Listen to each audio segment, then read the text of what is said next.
What we're going to talk about today is where you're at right now. Even if we have a map, if we don't know where we're at, it's hard to move forward. So today we just want to figure out where we're at. We're going to establish how you look online right now so we have a starting point to move forward.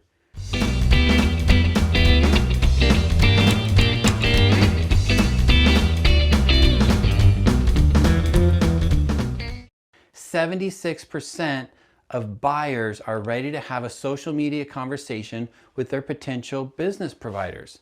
That is cool data. That means 3 out of 4 people are comfortable enough with their usage of social media. That's just how they're taking care of business. They're ready to talk to you, to get questions answered, to reach out to you. They're okay if you reach out to them. So it's a very important place for us in today's economy, especially as sales professionals, to be able to connect with our prospects and to create loyalty and strengthen our relationships with our clients. Now, this all centers around this concept of the moment of truth. When you think about it, at a high level, you have the stimulus. I recognize I have a need. And then in the old days, we would call up our agent, say, hey man, I just realized I need an umbrella policy. I don't really know what that is, but my buddy said he's got one and we're gonna talk to you. But now what do? We don't wanna acknowledge that we don't know something. So we're gonna go to the web and we're gonna Google it. And that's what the moments of truth are about, is about going to the online web, using social media, using the resources available to us to be prepared so we don't look dumb, so we can get the best deal, so we can make sure we're not taken advantage of. So how does this work? Well, more and more, these 0 moments of truth is not only giving us information, it's actually there where we choose who is going to help us solve our problem. So if you're not online, if you don't have a social media presence, then you don't even get to play the game.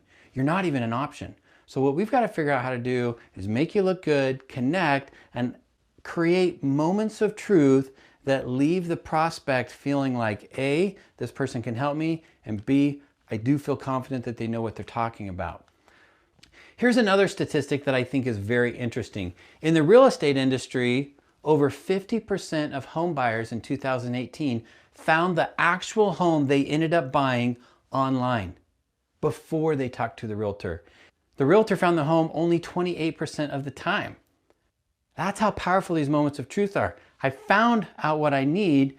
Now that I figure that out, now I'm going to decide who's going to help me solve that. That's an interesting shift in the way things used to be. So when it comes to 0 moments of truth, let's just get our head around the actual specific kinds of things that our prospects are looking at that we can optimize. First off, right, you can see right here, search engine. We know that. People use Google. They use Bing. They're checking stuff out. They're going to look at web pages. That means your agency website. My question is, as a producer, is your name mentioned on that website? Did you know that the number 2 most popular page on a small business website is the About Us page? Because it's on the About Us page that it lists all the producers, all the names of the people that work there. And most often what happens is someone referred you, they Googled you, and you show up. So not only should you make sure your name is mentioned on the About Us page, if you can chum up with your website developer and make sure they create an individual page that's just for you, so the search engine is optimized around that page, that's going to give you a powerful website that will show up in this searching experience. The other thing that we have here is we've got posts, content. You can create a blog post or an article and share it on a blog or on your business website. That's something that people are going to find. Now, included in this is social media. Did you know that your social media profile, it's technically a website page. So if I do a search, if you search right now on my name, you can go do that if you want, search Brett Allen, you're going to see that LinkedIn, probably Facebook, those profiles are going to come up because those are highly optimized pages that are going to provide information to let people learn about who I am, learn about who you are when they search on your name. Now, aside from search engines, we also just use social media in and of itself, right? We're on our Facebook app or we're using LinkedIn on our computer. And it's within that platform that we're also having these 0 moments of truth. It's here where we're looking at people, we're looking at information, we're reading articles, we're getting all this information. So what are you posting there? What kind of pictures, what kind of text, what kind of videos? And of course, how well is your profile optimized? These are all important factors. And then next we have videos. Video is so easy to create. YouTube is everywhere. It's built into your Roku and your smart TV and it's on your phone. YouTube is the 2nd most highly used search engine on the web. Okay, only Google outpaces it. So between Google and YouTube, people are getting this information. If I were to search for your name on YouTube, what would come up? What would it show me? Sometimes other people have created content and you're out there and you don't even know it. So it's good for us to search and find out what we look like. Of course, and finally, when it comes to businesses, we're also looking at reviews.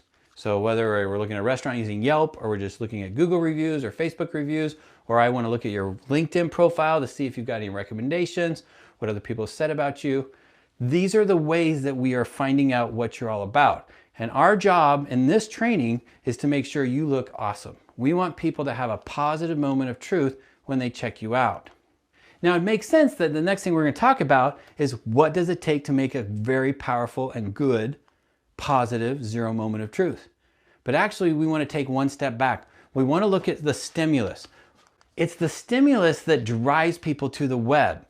And it's helpful if we understand why they're shopping. Just think internally for a second. What are the pain points or the problems that have come up that have led us to go to the web to get answers? Okay? Have you heard a story or have you had an experience? There's some sort of stimulus that has caused you to realize there's a problem and maybe there's some hope for a future. Let me give you an example right here. I would say it was only just a couple weeks ago, I went to my father-in-law's home for his 75th birthday. It was a pretty fun event. They rented a bowling alley. It was a little town in Idaho, and all of my wife's family came. We had a great time. And when it was all over, we were going to be heading back to my father-in-law's home. And as we went outside, my wife's brother said, "Hey, you need to drive my new truck." And he'd bought one of these guys. It was a brand new Ford Raptor truck. And so before long, I was in my kind of lame caravan, right, behind my wife driving her brother's truck. And we pulled out and we're following along, and all of a sudden they stopped in the middle of the road. And you can do this in small towns in Idaho. Literally, the middle of the road, downtown, they just stopped, and they're waiting there, and I was sitting there thinking, I wonder what's going on. And suddenly, it just took off. Apparently, my brother-in-law had said, "Drop it, just take off," and she did. She just barreled out of there, and it was like, it was awesome. It was awesome to watch.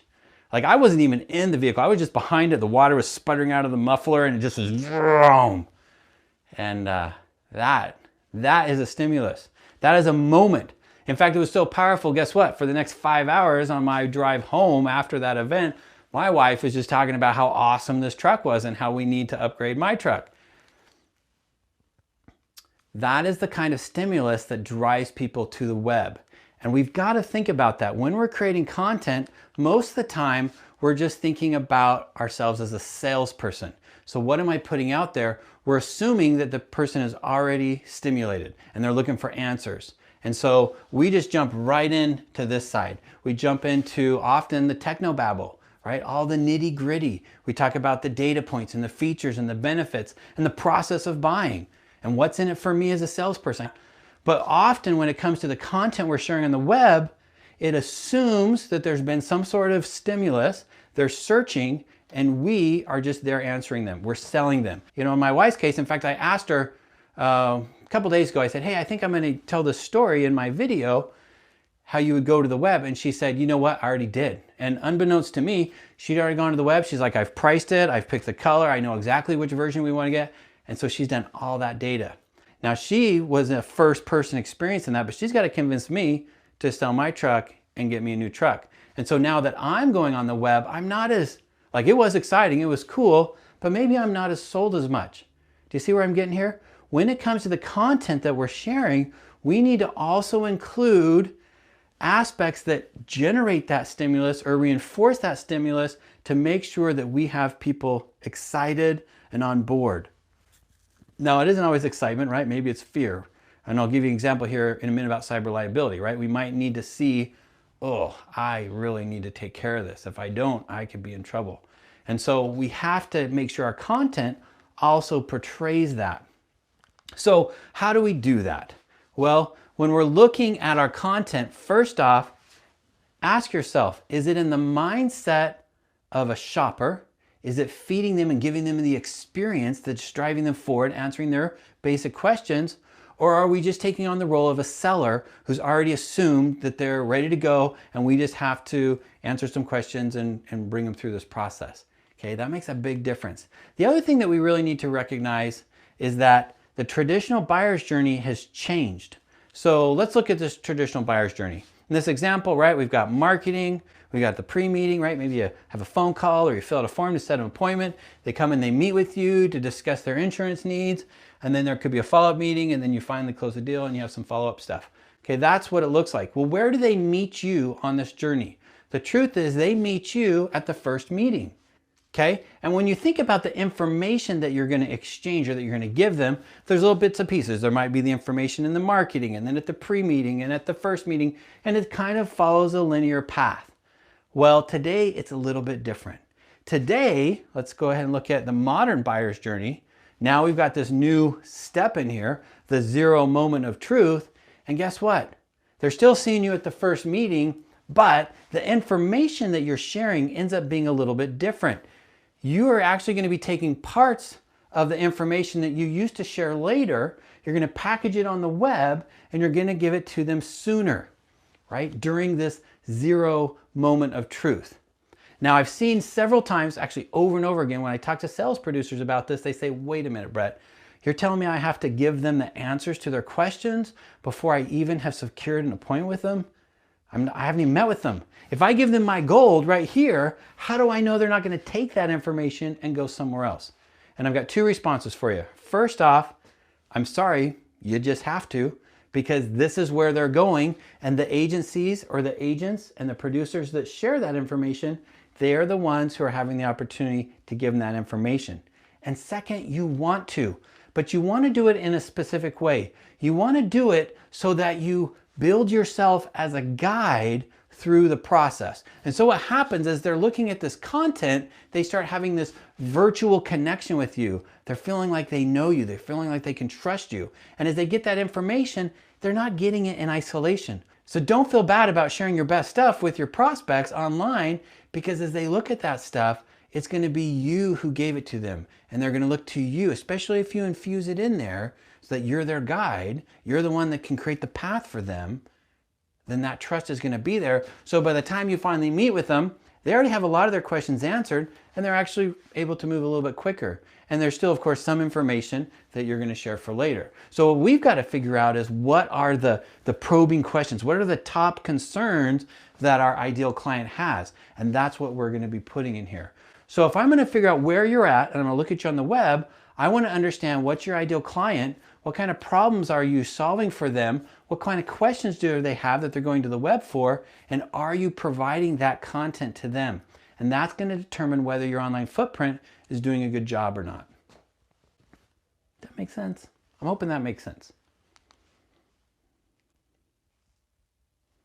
So now with that in mind, we can actually start deconstructing what does it take to create a powerful, positive 0 moment of truth.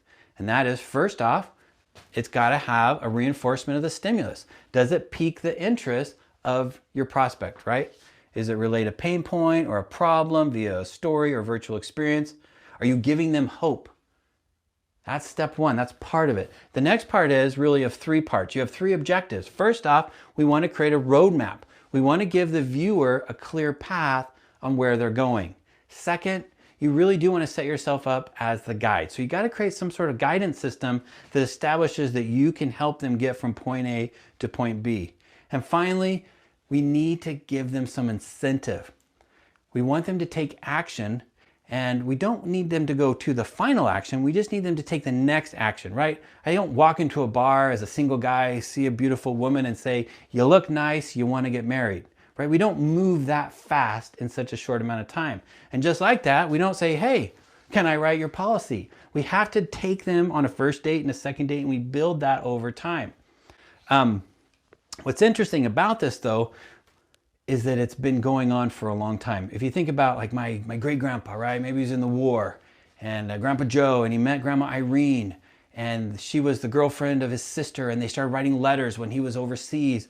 And by the time he got back, because of their letters, they had such a strong relationship that they got married in a week, because it was just built up. That's kind of what we're doing here, but except not for your soulmate, just for someone to solve your problems, is we're having these exchanges virtually where we're establishing our rapport, we're building confidence, and we're doing that in such a way that when it comes time to make that decision, they pick us. Think about it. If you were to, we used the example of umbrella policy, right?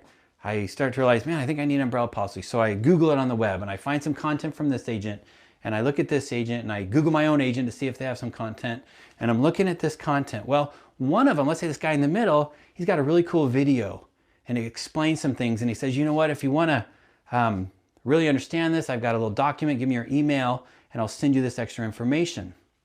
And so you think, okay, I'll do that.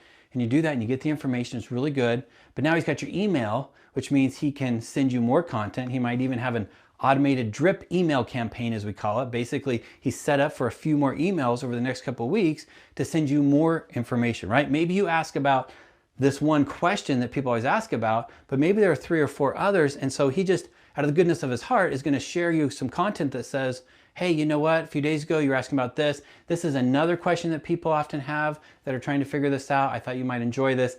And now 2 weeks goes by and you need to make a decision. You know what? I got to pull the trigger. I got to figure this out. What are they going to do?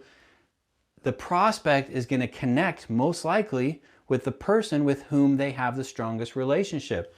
And is it because we read that article or this article? Or is it this person here, I guess our example's in the middle, this person who actually has established rapport with us and shared more content, right? That's really what we're doing with these moments of truth. And let me go back here and just look at this.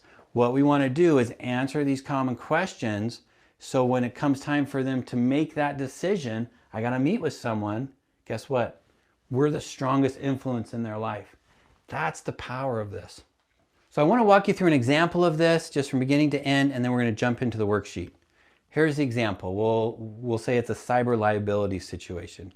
2 business owners are walking down a path, right? 2 buddies. And one of them says, you know what? I was just talking to our mutual friend, some third party, who had a cyber breach, right? They had a data breach. They didn't have cyber insurance, and it doesn't look like their business is going to make it. And you guys know the statistics. It's pretty high. I can't remember off the top of my head, but within like 2 to 3 years, like this huge percentage of businesses don't make it when they've had a data breach. So your buddy was like, kind of scared the crap out of me, and I went and I got cyber liability insurance. And you know what? You should probably think about that too. So that's the stimulus, right? That's a stimulus. This guy, he's already responded, taking care of it. This guy here who's thinking, you know what? Maybe I should solve this. He says, what does he say to his friend? You know what? I haven't really been that happy with my agent anyways. Who are you using? And he gives you their name. And so now you've got this referral, right? Now, this guy right here, he's ready to go online, right? He's gonna zoom forward here. He's gonna go home and he's gonna start checking stuff out.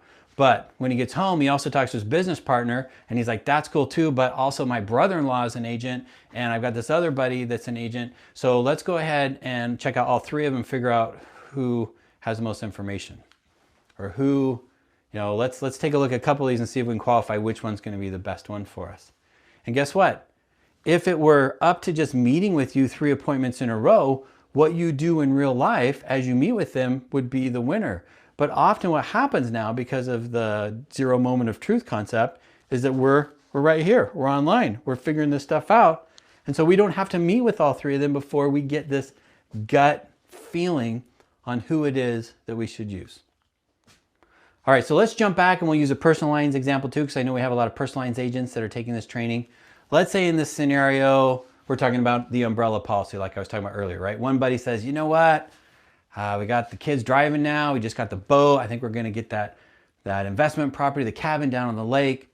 And I'm thinking maybe I need to get serious about figuring out my insurance. And your buddy says, well, just make sure you get an umbrella policy. We got one and it's a really important thing to do. And then of course they carry on, right? Once again, they might get the name of their agent, they might get some referrals, but what's gonna happen is this guy right here, he's gonna go home and he's gonna Google umbrella insurance or umbrella policy. And then he's gonna see what's out there. And depending on what he finds, right? He might even Google, he might go to the website for his agent, or he might go to the Facebook page for his agent. And he's going to be looking, he might even type in the name of his agent and the word umbrella, and he's going to see what he has or what she has. And depending on what you have out there, that's going to help him determine. And it might be that you're awesome. You've got some great resources. You got some carriers that can provide some awesome umbrella policies. But guess what?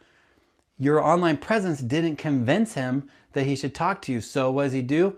He actually reaches out to one of the other people or the other things that he found. This is kind of the game that's being played here. Once again, we've got to make sure that we are winning the zero moment of truth.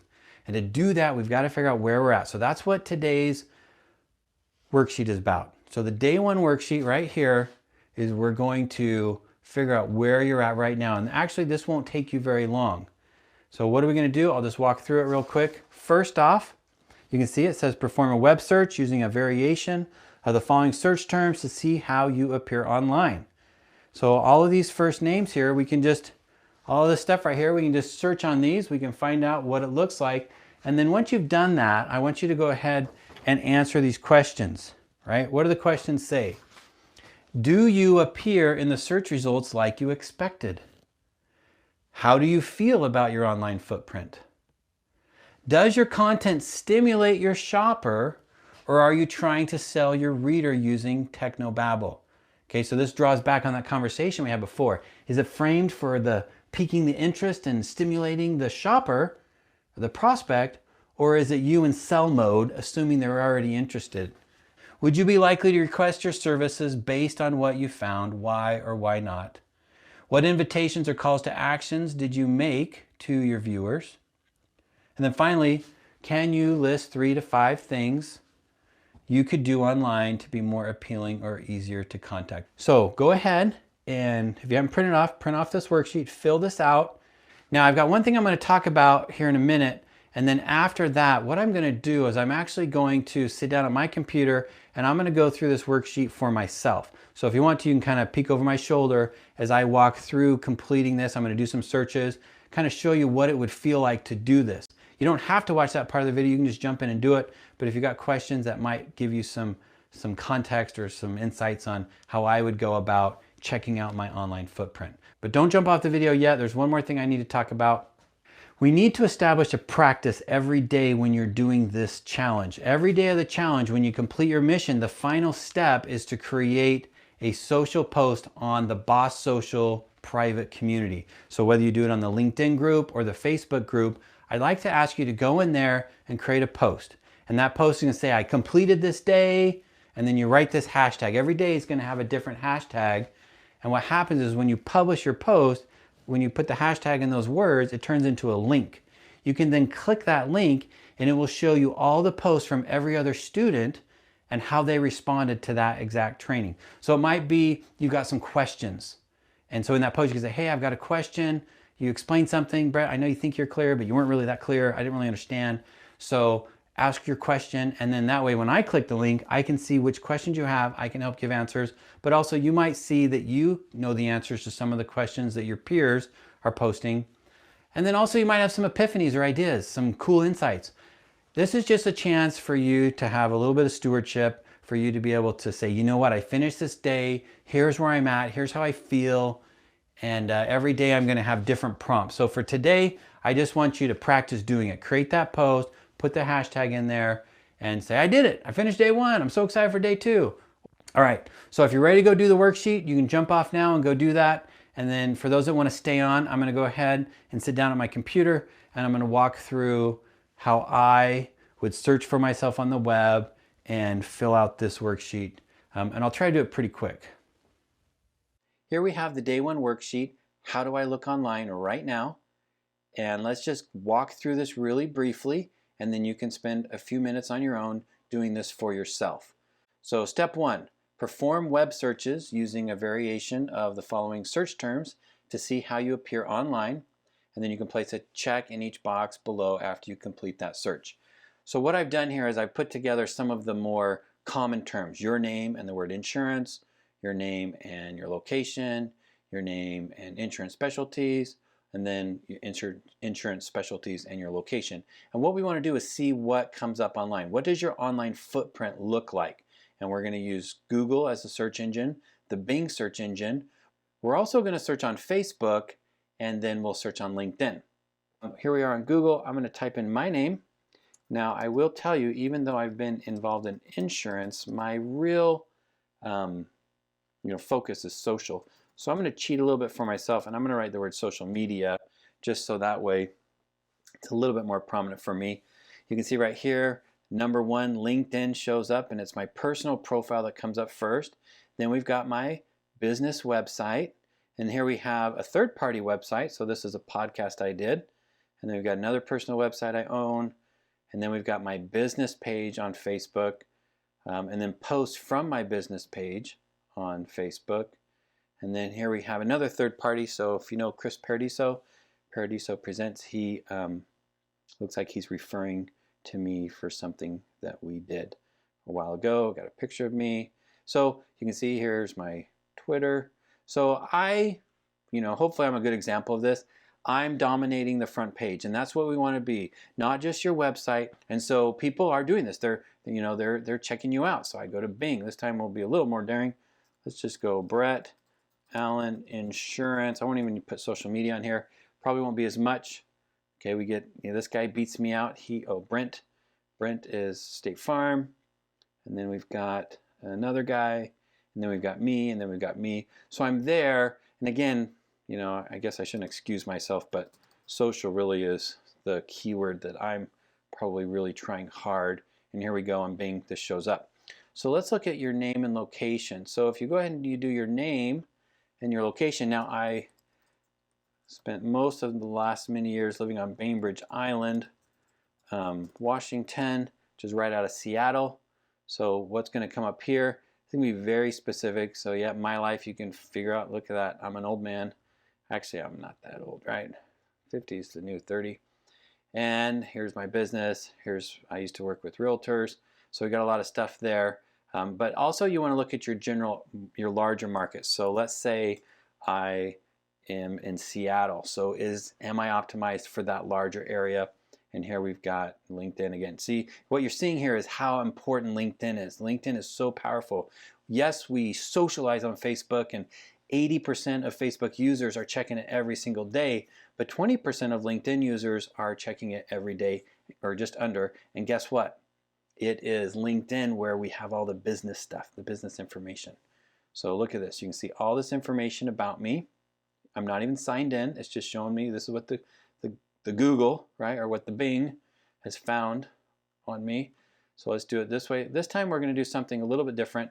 I don't think I'm going to show up for this because I don't remember ever publishing anything for this, but let's just see what happens. Cyber insurance. Okay, well, I still am showing up for number 2. That's good. And that's good. So you can see here they're not including the word cyber. I guess it's because it's getting the word insurance.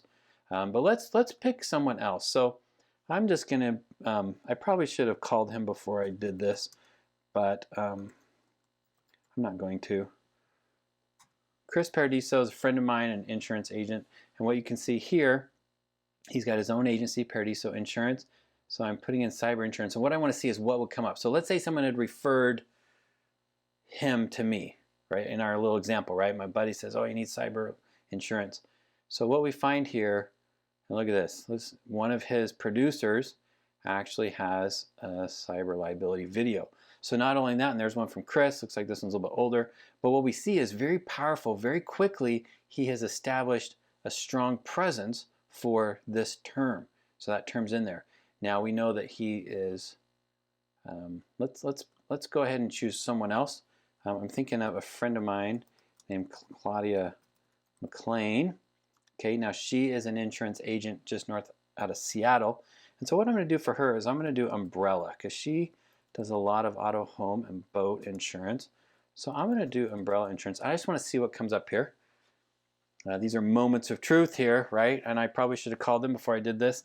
By the time you watch this video, I'll have called them and gotten their permission to, I would say throw them under the bus, but I think these are positive examples. So here it is. Look at that. Claudia Udall. 5 reasons why you should have umbrella insurance. So if my buddy said, look, you know what, you need some umbrella insurance, you should talk to my agent. Her name is Claudia McLean. And so I go in here and I Google this and I'm trying to figure out, does she really know who she is? Or does she really know this stuff?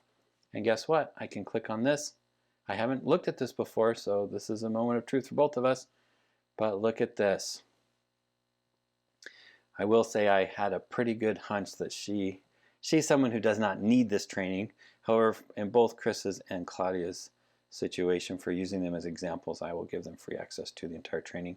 You're human, you make mistakes. Look at this. You should have umbrella insurance, and she's got all this information. Let's see if she has a call to action.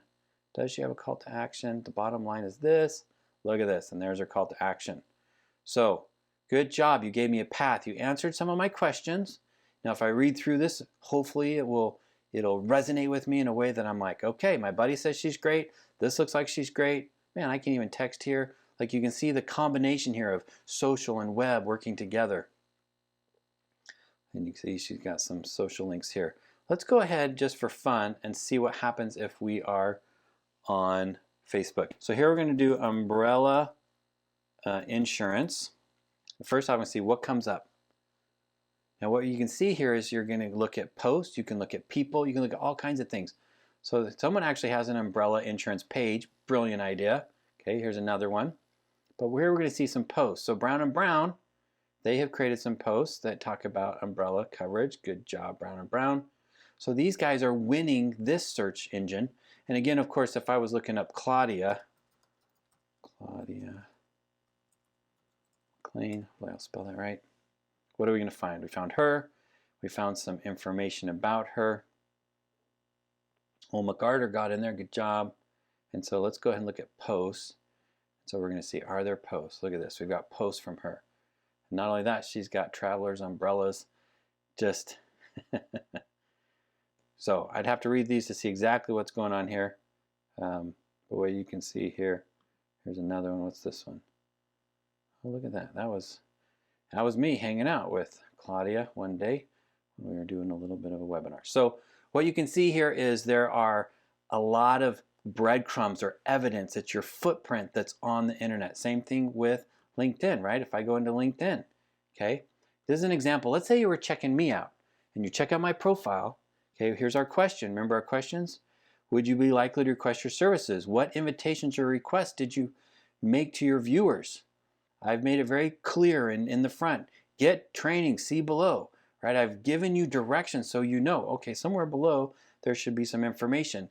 So what we're going to do is I'm kind of maybe showing you your future right now. We're going to be optimizing your presence in such a way that when people see you, hopefully it's positive, hopefully it's going to give them direction, and it's going to help you look awesome. Just for fun, since we were talking about umbrella insurance, I'm just going to see what happens here if I search for umbrella insurance. Now this is kind of fun. What we can do here is there's 156,000 search results. I actually can come in here and I can say, you know what, I want to look in the greater Seattle area. So let's do Seattle, and let's see who Claudia's her competition is, right? So we're going to look for, oh, and I can look at other things. So let me look under some of the filters. I'm going to look under insurance. I think there's one here that lets me put anything I want in. Title. So I'm going to put insurance in the title. Maybe they're an agent, maybe they're a producer. You guys all call yourself different things. So I'm going to keep it a little bit vague. And now all of a sudden I've got how many? 300. That's still a lot. But what we can see here is there are a lot of people who have optimized their profiles that has the word umbrella in it as well. And so this is kind of the game we're playing. How do we get, what did this Paul guy do that's getting himself up there? He's optimized. So one of the things you can do is you can cheat, right? This is getting into a little bit of tomorrow's work, but what you can do is you can go look at other people, see what they've done, and then that can give you some ideas. So when we talk about how down here, list 3 to 5 things you could do online to be more appealing, you could say, be like Erin. And then you go look at Erin's LinkedIn profile and see if you can figure out what she did that brought her to the top. But for yourself, again, you're going to be searching on these things. You're going to check yourself out. You want to see how often you're showing up. Are you showing up the way you thought you would? So there's a lot of little things we can do to make sure that our presence is going to be a positive moment of truth. Right? Today we're really focusing on ourselves. What do we look like? How do we appear? Is it positive? Is it negative? Whether it's a post you created on your website or an article on LinkedIn or a social post on Facebook or LinkedIn, we want to make sure you are conscious of what your presence looks like. So do this worksheet, okay? Finish this off, shouldn't take you too long. and then you are going to be ready for day 2.